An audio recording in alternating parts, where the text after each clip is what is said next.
Oui, alors salut Manuela, comment vas-tu?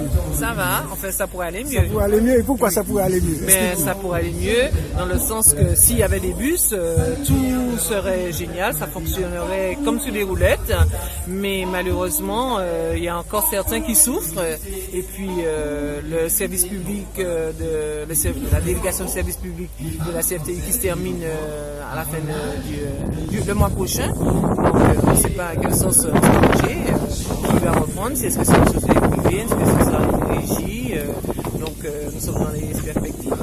Mais alors, justement, quelles seront les conséquences? Alors, qu'est-ce qui serait mieux? Une régie ou bien que ce soit un privé qui soit à la tête de l'organisation?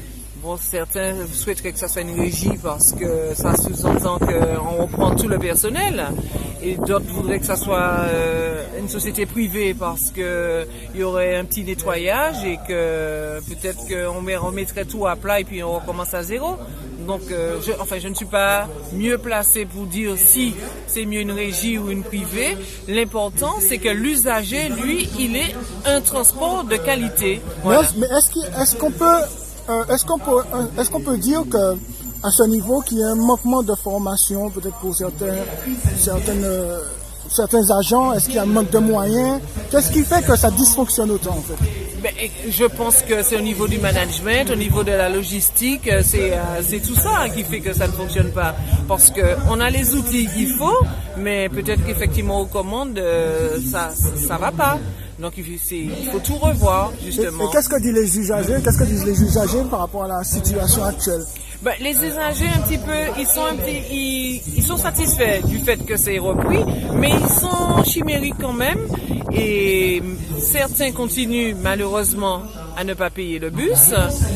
Ceux qui prenaient les forfaits mensuels ont arrêté de les prendre, donc c'est un manque à gagner pour la CFTU. Mais est-ce qu'ils ont été remboursés de part? Ils n'ont pas été remboursés. Alors, ce qui se passe en ce moment, c'est que Shellshare bénéficie d'une gratuité de 4 mois. Et évidemment, les autres, ils sont pas contents. Ils voudraient avoir un petit dédommagement causé du fait du mois qui a été... de la gêne. Oui, de la gêne occasionnée. Et apparemment, ça ne se fera pas. Alors, donc, AUTM a envoyé un courrier pour demander justement un petit dédommagement, ce qui est tout à fait normal. Mais nous attendons toujours. Ok, mais alors là maintenant, ça fait combien de temps que ça dure maintenant, cette situation?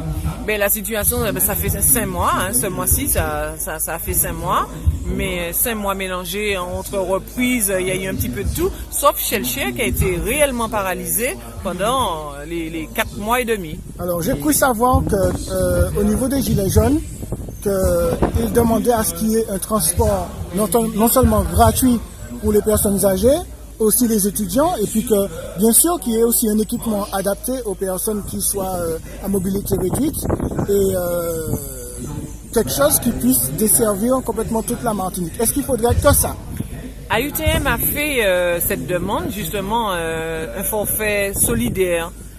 Si on veut dire, parce qu'on ne sait pas si effectivement ils vont prendre en compte la gratuité totale de tous les usagers, mais au moins des forfaits solidaires. Beaucoup plus adapté au pays, si on peut dire.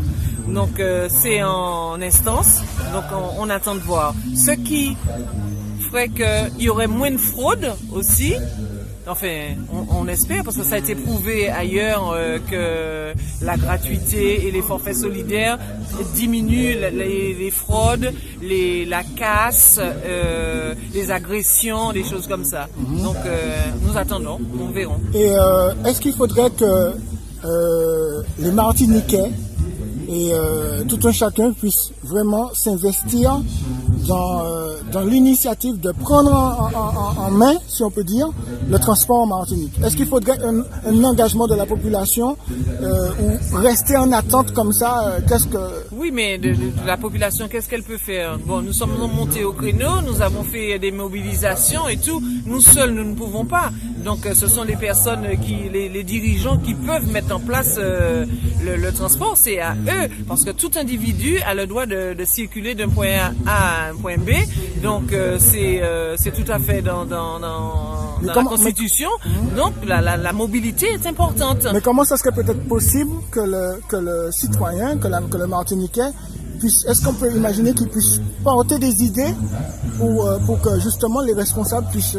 Oui, tout à fait. C'est justement, l'association sert à ça aussi. Elle recueille des idées, on échange et on transmet aux partenaires, parce que nous sommes demandés de partout. Donc on participe à des ateliers, notamment de la revitalisation des centres-bourgs et des centres-villes. Donc c'est tout, les habitants sont invités à participer.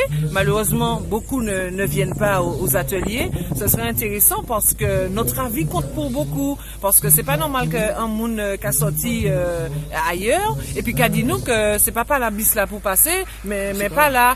Donc qui monde qui connaît mieux la Martinique qui nous. Donc il faut que les habitants, oui, soient acteurs de leur propre vie.